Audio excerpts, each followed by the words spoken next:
কিছু একটা হইলেই সবার আগে আল্লাহরে শেয়ার করার আগে ফেসবুকে শেয়ার মেরে দেয়, আছে না নাই? আপনাদের ফেসবুক অ্যাকাউন্ট আছে নাকি? কার কার আছে দেখি। মাঝে মাঝে আল্লাহ আমাদেরকে দুঃখ কষ্ট দিয়ে পরীক্ষা করতে চান, এগুলো আমাদের জন্য খারাপ নয়। এই দুঃখ কষ্ট বিপদ আমাদের কোমরকে সোজা করে, আমাদের পায়ের মাটিকে শক্ত করে। চিল্লায় বলেন ঠিক কিনা? প্রতিকূল পরিবেশে কিভাবে বাঁচতে হয় এই দুঃখ কষ্ট আমাদেরকে শিখায়। এজন্য মুমিন বান্দার বৈশিষ্ট্য হচ্ছে দুঃখ কষ্ট বেদনা জ্বালা এগুলোতে সে আপসেট হয় না, সে হাল ছেড়ে দেয় না, সে ভরসা রাখে একজনের উপর। চিল্লায় বলতে হবে তিনি কে? কারণ মুমিন জানে রাত্রি যত গভীর হয় অন্ধকার তমানিসা ভেদ করে সুবহে সাদিক হয়। মুমিন জানে গর্ভবতী নারীর পেটের ব্যথা যেই দিন বাড়তে থাকে ওই দিনই নতুন মেহমান আগমনের সময় ঘনাতে থাকে। মুমিন জানে তার জীবনে দুঃখ কষ্ট বিপদ যত বাড়তে থাকে সুখের দিন কাছে আসতে থাকে। এজন্য মুমিনের হারাবার কিছু নেই। ফাইন্না মাআল উসরি ইউসরা, ইন্না মাআল উসরি ইউসরা। নবী হে, কষ্টের পরেই আছে আনন্দ, দুঃখের পরেই আছে সুখ। আপনি সমস্যায় পড়েছেন, ওই সমস্যার সমাধানও আছে না নাই? এই পৃথিবীতে এমন কোন সমস্যা আছে যেটা সমাধান নেই? কথা বলেন। সমস্যা তৈরি করেছে কে? আবার সমাধানও দিয়েছে কে? আল্লাহ doesn't create a lock without its key. আল্লাহ কখনো চাবি না বানাইয়া ওইটার তালা বানায় নাই। কথা কন। তালাও যেহেতু আছে ওই তালার চাবিও বানিয়েছে কে? মা আনজালাল্লাহু দাআন ইল্লা আনজালাল্লাহু লাহু শিফা। আল্লাহ দুনিয়ায় এমন কোন রোগ পাঠায় নাই যেই রোগের ঔষধ বানায় নাই, এমন কোন রোগ নাজিল করে নাই যেই রোগের কোন চিকিৎসা বানায় নাই, হয়তো সেটা আবিষ্কার হয় নাই। অনেকে ক্যান্সারের কথা বলতে পারেন যে হুজুর ক্যান্সার এমন রোগ, এই ক্যান্সার তার নাই কোনো অ্যান্সার, কিন্তু বিজ্ঞানীরা বলতেছে এটারও অ্যান্সার আবিষ্কৃত হচ্ছে। সুবহানাল্লাহ কইবেন না? কিছু কিছু ক্ষেত্রে হয়েও গিয়েছে। এজন্য দুঃখের পরেই আছে সুখ, কষ্টের পরেই আছে আনন্দ। এই দুনিয়াটাই এরকম, কষ্টের পরই আনন্দ। দেখবেন তারাবির নামাজ 20 রাকাত পড়তে কষ্ট লাগে না? কোমরে ব্যথা, হাঁটুতে ব্যথা, কিন্তু 20টা রাকাত যখন শেষ করে মসজিদ থেকে বের হই একটা আনন্দ আছে না নাই? কষ্ট করে পরীক্ষার জন্য প্রিপারেশন নিলেন আপনি কয়েক মাস, কিন্তু ফলাফল যখন ভালো হয় তখন একটা আনন্দ আছে না নাই? সারাদিন রোজা রাখলেন রমজানে, কি কষ্ট, তৃষ্ণায় গলা ফেটে যায়, কিন্তু ইফতারির সময় যখন রুহাবজা শরবতটা খাই কেমন লাগে? একটা আনন্দ আছে না নাই? এজন্য আল্লাহ বললেন فَإِنَّ مَعَ الْعُسْرِ يُسْرًا إِنَّ مَعَ الْعُسْرِ يُسْرًا। ও নবী, কষ্টের দিন মক্কায় অল্প কিছু দিন, মদিনাতে আনন্দের দিন অপেক্ষা করছে। আমাদের জীবনে যদি দুঃখ কষ্ট আসে আমরা ধৈর্য ধরবো, তাওয়াক্কুল করবো একজনের উপর, তিনি কে? কারণ আমরা বিশ্বাস করি কষ্টের দিন এটা চিরকালের জন্য নয়, সামনে আনন্দের দিন আমাদের জন্য সেট করে রেখেছে কে? তাহলে আমরা সূরাতুল ইনশিরাহ থেকে 3টা নিয়ামতের বর্ণনা শুনলাম, বিশ্বনবীকে কি সান্ত্বনা দেয়া হলো সেটা শুনলাম। এবার 2টা গাইডলাইন শুনে তাফসীর আমরা শেষ করব। শুনতেছেন? কষ্ট হচ্ছে? উঠা বসা করতেছেন কেন? উঠলেন কারা কারা? শেষ করে দিব? দোয়া করে দেই। কি গাইডলাইন দিলেন শুনবেন? কে কে শুনবেন না হাত তোলেন। কষ্ট হইতেছে? গরম লাগতেছে না? আমিও ঘামতেছি আপনাদের সাথে সাথে, অনেক গ্যাদারিং হয়ে গেছে। আসেন আল্লাহর নামে 3টা তাকবীর দেই, তারপর কোন 2টা গাইডলাইন তিনি বিশ্বনবীকে দিলেন ওই নির্দেশনা বাণীটুকু শুনে আজকে আমরা বিদায় নিব। আওয়াজ করে পড়তে হবে লিল্লাহে তাকবীর, লিল্লাহে তাকবীর, লিল্লাহে তাকবীর। গাইডলাইন নাম্বার 1, ফাইদা ফারাগতা ফানসাব। নবী আপনি যখন অবসর হন আপনি ইবাদতে মশগুল হন। ফানসাব ফিল ইবাদা। তাফসীর ইবনে কাসিরে এসেছে আপনি ইবাদতে মশগুল হন যখন আপনি অবসর পান। অবসর আল্লাহর দেয়া বড় নেয়ামত, এটা বিশ্বাস করেন? অবসর কিন্তু নেয়ামত। আমরা অনেকেই অবসর সময়কে কাজে লাগাই না, কিন্তু অবসর চলে যাওয়ার পরে যখন ব্যস্ত হয়ে পড়ি তখন বলি হায় রে, অবসরটা যদি কাজে লাগাইতাম। পরীক্ষার পরে 3 মাস ছুটি ছিল, এই 3 মাস অবসরে যদি পড়তাম তাইলে তো আজকে ভার্সিটিতে চান্স পেয়ে যেতাম, ঠিক কিনা? এজন্য বিশ্বনবীর আল্লাহ বললেন নবী فَإِذَا فَرَغْتَ فَانصَبْ وَإِلَى رَبِّكَ فَارْغَب।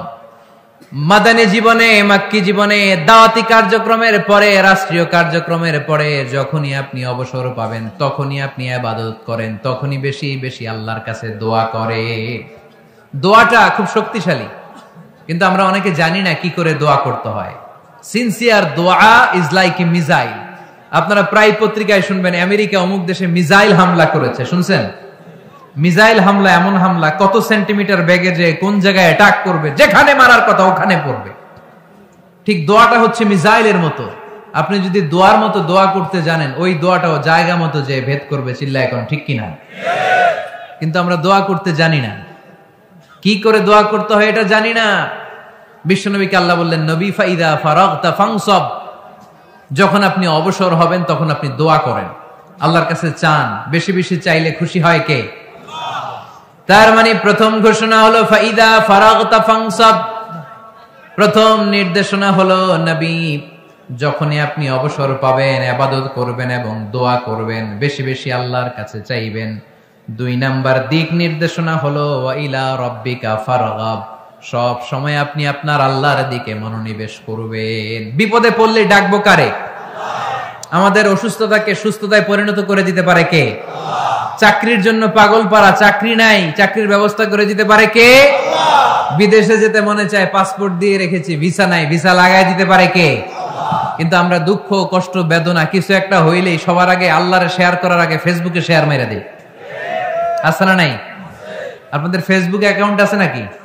কার কার আছে দেখি? আছে, আছে। এটার জন্য আমরা ভালো কাজে লাগাই, ঠিক কিনা? আপনি চাইলেই এমন ভাবে ফেসবুক ফ্রেন্ড লিস্ট করতে পারেন যারা ভালো ভালো জিনিস শেয়ার করে, যারা মোটিভেশনাল জিনিস শেয়ার করে, ইসলামের পক্ষে কথা বলে। আপনার এক একটা শেয়ারে অনেকের জীবন বেঁচে যেতে পারে, ঠিক কিনা? একজন মুমূর্ষ রোগীকে বাঁচাতে রক্তের প্রয়োজন, রক্তের গ্রুপ এ পজিটিভ। যারা রক্ত দান করতে আগ্রহী তারা এই নাম্বারে যোগাযোগ করুন। ফেসবুকে মাঝে মাঝে এরকম নিউজ আসে না নাই? আপনি just you put down in share, শেয়ারের মধ্যে একটা পুট করে দিলেন, একটু শেয়ার মেরে দিলেন, ছড়িয়ে পড়লো হাজার হাজার ফেসবুক ফ্রেন্ডদের কাছে। তাদের অনেকে ব্লাড দিতে আগ্রহী, সে তাড়াতাড়ি যে সেখানে ব্লাড ডোনেট করে আসলো। আপনার একটা শেয়ারের কারণে বেঁচে গেল অনেকগুলো প্রাণ। চিল্লা এখন ঠিক কিনা? রক্তদানের মতো শ্রেষ্ঠ ইবাদত হতে পারে?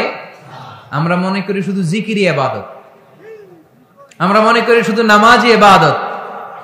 রক্তদান, এক ব্যাগ রক্ত থেকে অনেক মানুষকে বাঁচানো যায়। এর মধ্যে আছে হিমোগ্লোবিন, এর মধ্যে আছে প্লাটিলেট, আছে প্লাজমা। রক্তে একটা উপাদান আছে প্লাজমা, নাম শুনছেন? আগুনে পোড়া রোগীকে বাঁচাতে এই প্লাজমা লাগে। হসপিটালের বার্ন ইউনিটে যেয়ে দেখবেন মানুষ কিভাবে চিল্লায়।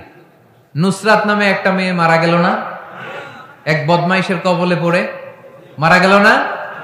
তাকে আগুন জ্বালিয়ে দেওয়া হয়েছিল তার গায়ে, তার প্লাজমা গুলো জ্বলে গিয়েছিল। প্লাজমা আলাদা করা হবে, প্লেটলেটস আলাদা করা হবে, হিমোগ্লোবিন আলাদা করা হবে, শ্বেতকণিকা, লোহিত কণিকা আলাদা করে অনেকগুলো মানুষ বেঁচে যাবে। এজন্য ফেসবুক থাকাটা দোষের কিছু না, তবে ভালো কাজে আমরা ব্যবহার করব, ঠিক কিনা? আপনার ফেসবুক শেয়ারিং আপনার জান্নাতি বানাতে পারে, আর আপনার ফেসবুক শেয়ারিং আপনার জাহান্নামের লাকড়ি বানাতে পারে। চিল্লায় বলেন ঠিক কিনা? So the decision is yours. সিদ্ধান্ত আপনাকে নিতে হবে, আপনি কিভাবে করবেন। যে কোনো বিপদে ওয়া ইলা রাব্বিকা ফারগাব, কোন দিকে মনোনিবেশ না করে কার দিকে মনোনিবেশ করব?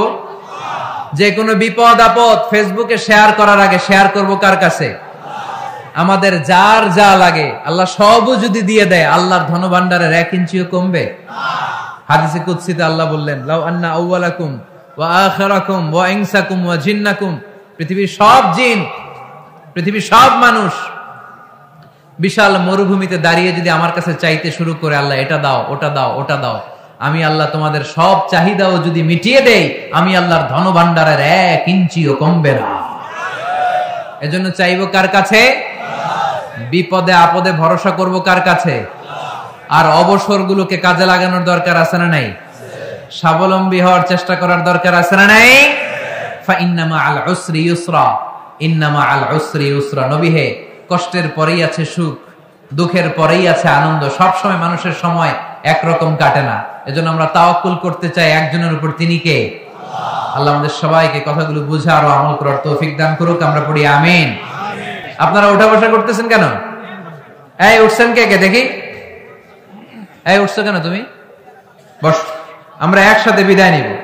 সূরাতুল ইনশিরাতে আমরা যেটা শিখলাম সেটা হচ্ছে বিশ্বনবীর মর্যাদা সবচাইতে বেশি, ঠিক কিনা? এজন্য বিশ্বনবীর জীবনী পড়তে হবে এবং সিরাত নিয়ে আলোচনা করতে হবে। আমরা মিলাদুন নবী আসলে ইয়া নবী সালামু আলাইকা বলে জিলাপি খেতে খুব পছন্দ করি, ঠিক কিনা? কিন্তু সারা বছর এগুলো ভুলে যায় না।